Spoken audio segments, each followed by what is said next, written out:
Hi friends, ఈరోజు topic ఏమిటంటే మత్స్య అవతారం గురించి. మత్స్య అవతారం విష్ణుమూర్తి యొక్క ప్రథమ అవతారం. ఇందులో ఆయన ఒక పెద్ద చేప రూపాన్ని తీసుకున్నారు. ఈ అవతారం ప్రధానంగా ప్రపంచాన్ని ప్రళయం నుండి రక్షించడంలో మరియు వేదాలను కాపాడడంలో కీలక పాత్ర పోషించింది.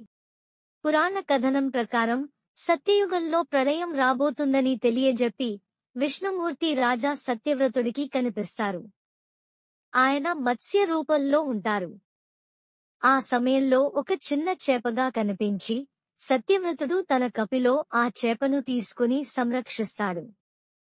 అయితే ఆ చేప పెద్దగా పెరుగుతుంది, చివరికి ఒక భారీ మత్స్య రూపాన్ని పొందుతుంది. ప్రళయం సమయం ఆసన్నం కావడంతో విష్ణుమూర్తి సత్యవ్రతుడిని ఓ నౌకను తయారు చేసుకుని అందులో సప్తఋషులు, అన్ని